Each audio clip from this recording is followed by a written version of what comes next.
Buongiorno, benvenuti alla TG Sicilia. Le principali notizie. 3 squadre di sub a 50 metri sott'acqua nello yacht di lusso affondato ieri al largo di Porticello. Cercano di estrarre i 6 dispersi intrappolati nelle cabine. Tra loro il numero 1 della finanza internazionale, Jonathan Bloomer, e il proprietario della barca, il magnate britannico Mike Lynch. Prima applausi di solidarietà, poi assoluto riposo in un albergo di fronte al luogo della sciagura per i 15 superstiti del naufragio. Ha fatto loro visita riservatamente l'ambasciatore britannico. Il diplomatico ai nostri microfoni ringrazia per l'umanità dei soccorritori. Non abbiamo visto arrivare il tornado, ripete il comandante del veliero, sollevando il problema del sempre più frequenti violenti temporali improvvisi. Il parere dell'esperto. Per i temporali di ieri, colate di acqua e fango a Pontenaso, nel Messinese. Il canale Arci, nel Catanese, ha superato lo sbarramento e si è parzialmente riversato nel litorale sabbioso della Playa. Cenere dell'Etna, rivolta dei sindaci della fascia sotto il vulcano, situazione insostenibile. Protestano con Roma e con Palermo per liberare strade e piazze, occorrono risorse. Gela oltre 1 miliardo di metri cubi di gas, da oggi si comincia a estrarre dall'ENI dal giacimento di Argo Cassiopea, al largo delle coste gelesi. Il gas immesso nella rete contribuirà a soddisfare il fabbisogno energetico italiano. Nel centenario della morte di Puccini, il suo capolavoro, Madama Butterfly, rivive al Teatro Antico di Taormina. Al nostro microfono la protagonista Renata Vari, per Butterfly uso tutti i miei colori vocali.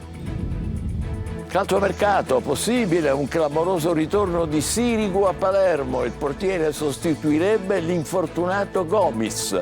In C, Catania e Messina devono completare l'organico e soprattutto il reparto offensivo.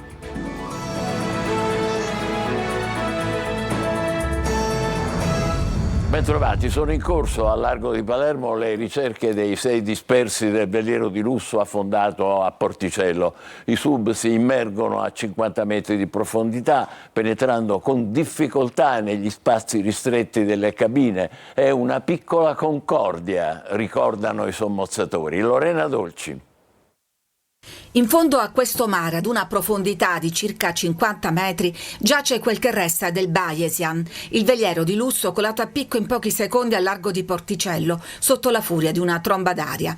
E al suo interno, tra le cabine del mega yacht, che sub e del nucleo sommozzatori dei vigili del fuoco cercano i corpi dei dispersi. 6 persone, tra cui il miliardario Mike Lynch e la figlia diciottenne, e altri 4 ospiti della crociera di lusso, tra cui Jonathan Bloomer, il presidente della più importante banca d'affari, la Morgan Stanley International.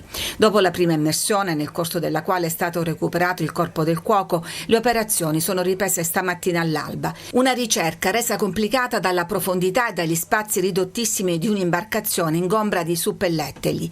I sommozzatori si sono trovati davanti ad una piccola concordia. Al lavoro 3 squadre composte da 2 speleosub che possono rimanere sott'acqua 12 minuti al massimo, di cui 2 minuti servono per scendere e salire. Dunque i sub hanno solo 10 minuti per le ricerche. Al momento sono riusciti a ispezionare solo il ponte di comando. Stanno ora cercando di trovare il punto migliore per entrare nel salone. Faremo di tutto, ha detto uno dei sub, Marco Tilotta, per recuperare i corpi. Le condizioni meteo sono in peggioramento, ma noi speriamo di proseguire senza problemi.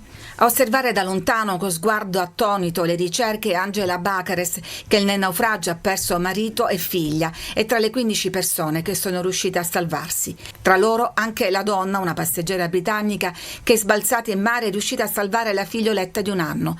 Per 2 secondi ho perso la bimba in acqua, ripete, poi l'ho subito riabbracciata tra la furia delle onde. L'ho tenuta forte, stretta a me, mentre attorno tutti urlavano. Sono ospitati in un grande albergo proprio di fronte all'area della tragedia, i 15 superstiti dell'affondamento del veliero di Porticello. Sono assistiti con grande riservo. Prima c'è stato un applauso al loro arrivo da parte della gente e dei turisti, poi con estrema riservatezza hanno ricevuto la visita dell'ambasciatore britannico, al quale naturalmente hanno raccontato la loro traumatica esperienza. Manlio Viola. Un lungo applauso di solidarietà e di incoraggiamento ai sopravvissuti della tragedia di Porticello. Lo hanno tributato gli ospiti dell'Hotel Domina Zagarella, l'albergo nel quale sono assistiti anche i sopravvissuti dell'affondamento del Bayesian. L'applauso è scattato quando la direzione ha comunicato la sospensione delle attività ricreative e di intrattenimento in segno di solidarietà. Ieri sera in albergo è giunto anche l'ambasciatore britannico accompagnato dal console Richard Brown. I sopravvissuti hanno raccontato a loro la tragedia, gli attimi di paura che hanno vissuto. È rimasta sempre ferma a fissare quel tratto di mare che le ha strappato via tutto Angela Bakares. Fra i dispersi infatti ci sono anche suo marito, il tycoon inglese Mike Lynch, e la figlia Anna, appena 18enne. Il suo sguardo perso nel buio rappresenta lo sconcerto di tutti quanti.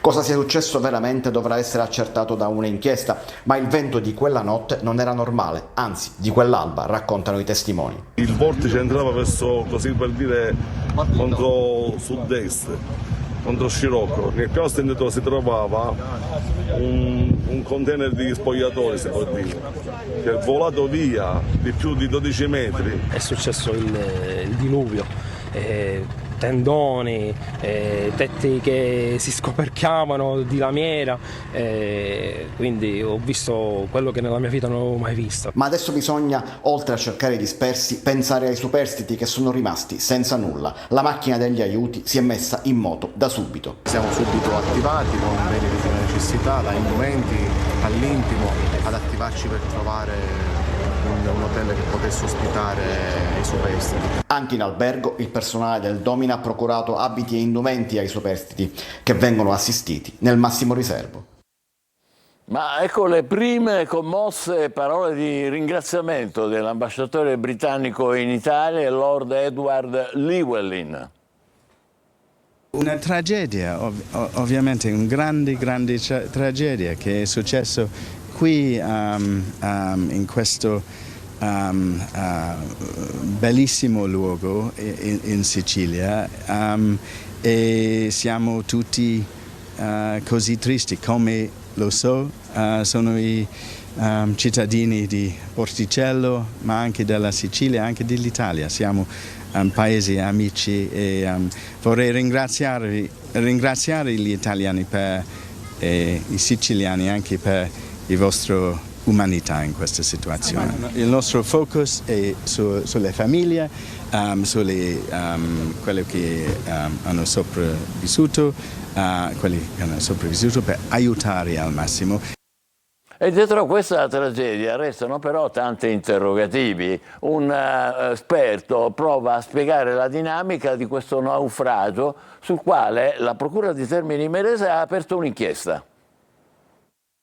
Com'è possibile che uno yacht di 50 metri, progettato per crociere di lusso, restaurato nel 2020, sia colato a picco in pochi secondi? La Procura di Termini Imerese ha aperto un'inchiesta per rispondere a questo e ad altri interrogativi.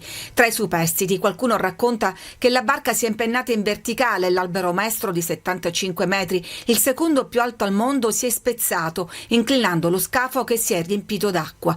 Un'ipotesi ancora da verificare che Rosario Marretta, esperto di investigazioni aerodinamiche, prova a spiegare con la teoria delle oscillazioni. Un esempio per tutti è il bicchiere di cristallo. Si diceva che Ella Fitzgerald fosse capace di raggiungere o superare l'ottava di violino e quindi raggiungere la frequenza propria del bicchiere di cristallo. Tant'è vero che l'acuto di Ella Fitzgerald rompeva il bicchiere di cristallo. Cioè, se io ho un'azione che ha la stessa frequenza della frequenza propria di un corpo, il corpo comincia ad oscillare e questa oscillazione è sempre più rapida, assorbe sempre più energia fino alla rottura. A questo si unisce la furia della tempesta. Non abbiamo visto arrivare il tornado, ripete il comandante, ponendo il tema di fenomeni difficilmente prevedibili. Un evento che ha un suo nucleo di informazione così rapido è molto difficile che sia prevedibile, un po' come l'evolversi o l'inizio di un terremoto. Un inferno d'acqua su cui il Bayesan si è trovato al posto sbagliato nel momento sbagliato. E adesso gli altri guai del maltempo di ieri. A Pontenaso, nel Messinese, sta lentamente tornando alla normalità la situazione in questa frazione dopo la furia della pioggia che nella notte tra domenica e lunedì ha portato tanta paura ma soprattutto danni. Una colata di acqua e fango è venuta giù dalla montagna travolgendo tutto. Il sindaco di Naso ha detto non era immaginabile un evento straordinario come questo. Il sindaco Nani ha aggiunto in 2 ore sono caduti oltre 100 millimetri di acqua. E a Catania la prima pioggia intensa fa emergere le criticità non solo con le strade allagate, ma con i corsi d'acqua della zona industriale. Non regge infatti lo sbarramento del canale Arci che defluisce a mare alla Playa. Giusy Lazzara. Questo è quello che c'è oggi dopo la pioggia di ieri, inevitabile il riempimento dei canali che percorrono la zona industriale del canale Pantano all'altezza proprio dell'Arci, lungo la strada statale 114, dove è saltato lo sbarramento realizzato da poco da Sidra. Non va bene anche sul canale Forcile, sbarrato dalla vegetazione di Lemma. Ancora la situazione è questa. E sulla questione sbarramenti i pareri restano discordanti. Al posto della rete fognaria, attualmente carente, studi della facoltà di agraria suggeriscono, per evitare l'inquinamento dell'acqua che arriva al mare, di realizzare sistemi di fitodepurazione vasche lungo i corsi dell'acqua nella zona sud di Catania. La stessa zona che anche ieri ha presentato criticità con strade allagate nel quartiere di San Cristoforo in via della Concordia e via Stella Polare. Disagi anche in aeroporto, chiuso per un'ora. Apparentemente opposta rimane la crisi idrica. I produttori di arance e limoni e gli allevatori dell'Ennese e del Catanese potranno utilizzare per l'irrigazione l'acqua della diga Pozzillo che state vedendo a Regalbuto. Lo ha stabilito il commissario per l'emergenza idrica Cartabellotta. Dovrebbero essere utilizzati 150.000 metri cubi d'acqua. Intanto ignoti questa mattina hanno tranciato i cavi di rame della cabina elettrica che alimenta i pozzi comunali di Marsala e molte zone della città sono rimaste a secco. I carabinieri hanno arrestato a Gioiosa Marea nel Messinese un uomo di 33 anni per violenza sessuale e violazione di domicilio. L'uomo aveva seguito e aggredito una ragazza che rientrava a casa. A Castellammare del Golfo è stato arrestato un pregiudicato che al culmine di una lite con un operatore ecologico ha cercato più volte di colpirlo con una motosega. La vittima, per fortuna, ha avuto la prontezza di schivare i colpi e l'uomo, l'aggressore, è stato arrestato. Cenere vulcanica, polemiche anche qui. I sindaci della fascia sotto l'Etna non ci stanno e chiedono risorse per liberare strade e piazze dalla terra nera. In una lettera diretta al governo regionale e a quello nazionale dicono la situazione è insostenibile, è un'emergenza continua, occorrono fondi. Giusy Lazzara. Nella riunione dei sindaci della fascia sotto l'Etna, tutti d'accordo nel chiedere interventi urgenti per la rimozione della cenere vulcanica da strade e piazze. Una linea comune che si concretizza con una lettera da inviare al governo regionale e nazionale per affrontare la crisi che stanno vivendo. Non ci stanno i sindaci a continui rimandi e a sostenere spese che non si possono permettere. Solo a Zafferana da luglio fino a agosto sono stati spesi 600.000 euro per la ripulitura del centro. La situazione è diventata insostenibile e i bilanci comunali sono impossibilitati a sostenere le ingenti spese. E la regione siciliana, dicono i sindaci, ha stanziato nella manovra estiva solo 1 milione di euro per tutti i territori colpiti. Il problema non coinvolge semplicemente i comuni, ma coinvolge anche i cittadini, perciò si pensava anche di proporre allo studio, al governo regionale, al governo nazionale, qualche forma di ristoro a favore dei cittadini. E non sono mancate le polemiche politiche. Il ministro della protezione civile Musumeci ha dichiarato che non si tratta di un'emergenza e per questo la richiesta della regione potrebbe diventare un risarcimento per lo stato di mobilitazione appunto per la cenere vulcanica. Chi dice che non si tratta di emergenza di fatto secondo noi sbaglia. Siamo in questo momento 15-16 sindaci in grande difficoltà, non possiamo essere così, come dire, disorganizzati, ma insieme alla città metropolitana, insieme alla protezione civile, insieme alla regione, dobbiamo avere un piano Cenere che ci permetta di ripulire le nostre città in sicurezza. E non c'è neanche un osservatorio di uno studio sui danni alla salute per gli abitanti dei comuni che respirano da settimane le polveri nere. Adesso una notizia di segno diverso che arriva da Gela. Oltre 1 miliardo di metri cubi di gas si comincia a estrarre da oggi dall'ENI dal giacimento di Argo Cassiopea, al largo appunto delle coste gelesi. Questo gas immesso nella rete contribuirà a soddisfare il fabbisogno energetico dell'intero paese. Gerry Italia. Partita la primissima fase della produzione di gas del giacimento Argo Cassiopea lungo la costa gelese. Come annunciato lo scorso 26 marzo, Eni ha avviato la produzione di gas dal giacimento a largo del Golfo di Gela, il più importante progetto di sviluppo sul territorio italiano. Il gas, proveniente da uno dei 4 pozzi sottomarini perforati nei mesi scorsi nel canale di Sicilia, è stato trasportato tramite una linea sottomarina di 60 km di lunghezza fino all'impianto di trattamento di Gela. Qui il gas verrà trattato e poi immesso nella rete nazionale, contribuendo a soddisfare il fabbisogno energetico italiano. Il giacimento Argo Cassiopea, operato da Eni in joint venture con Energin, entra in produzione a soli 3 anni dall'avvio dei lavori. La produzione avviene tramite uno sviluppo interamente sottomarino, privo di impatti visivi e con emissioni prossime allo zero. L'installazione dedicata di 3,6 MW di pannelli fotovoltaici consentirà di raggiungere la neutralità carbonica sulle emissioni. Le riserve di Argo Cassiopea sono stimate in circa 10 miliardi di metri cubi di gas e la produzione annuale di picco sarà di 1,5 miliardi di metri cubi. L'avvio dell'impianto consentirà ai territori interessati di recepire le royalties estrattive grazie alla nuova disciplina recentemente approvata all'ARS sulle estrazioni offshore. Ad inizio anno, infatti, è stata pubblicata la norma contenuta nella legge finanziaria regionale che apre al riconoscimento di una quota delle royalties che altrimenti avrebbe incassato solo la regione siciliana. L'articolo 21 della finanziaria prevede per Gela, Licata e Butera una quota del 30% pari a circa 15 milioni di euro all'anno. È iniziato il digiuno a staffetta per un'amnistia che sfoltisca il sovraffollamento nelle carceri, promosso dall'associazione Bellezza Radicale. Il primo a digiunare, il segretario della Democrazia Cristiana, Cuffaro. Cambiamo argomento, siamo al Belcanto. Taormina rende omaggio a Puccini nel centenario della sua morte. Al Teatro Antico è andata in scena Madama Butterfly. Orazio Longo. Questo personaggio mi porta tanti colori in mia voce, perché poi inizia a 15 anni, sì, vero, una bambina, che è una giapponese, vero? E poi diventa una donna che, diciamo, conosce la vita dura, quindi mi dà la possibilità di usare, diciamo, tanti colori vocali.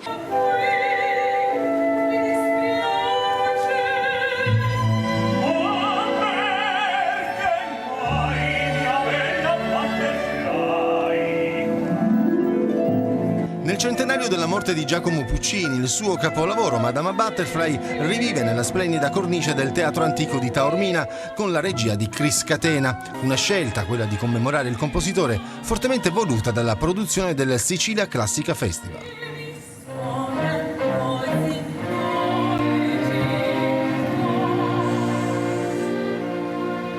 Il mio personale imprinting è soltanto renderla più una commistione tra moderno e quella che è la tradizione. A dare voce e interpretazione alle musiche di Puccini, oltre alla protagonista Renata Vari nel ruolo di Madama Butterfly, anche il tenore David Banos in Pinkerton, il mezzosoprano Gabriella Leo in Suzuki, il baritono Giovanni Palminteri in Sharpless.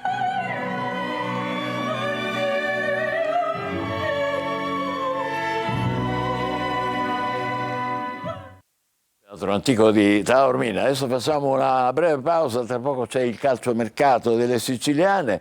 A Palermo pensano al ritorno di Sirigu in porta, a Catania si pensa a rafforzare l'attacco. State con noi, vi aspettiamo.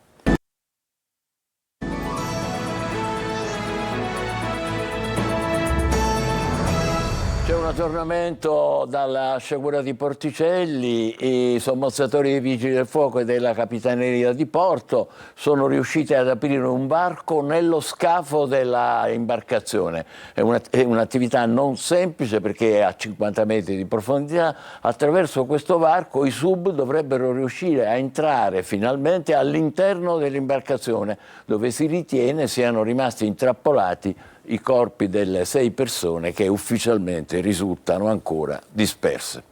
Veniamo al calcio. Dopo l'infortunio di Gomis, il Palermo è alla ricerca di un portiere. Potrebbe profilarsi il clamoroso ritorno di Salvatore Sirigu, ormai svincolato. Intanto la squadra lavora in vista della trasferta di Pisa. Marco Gullà.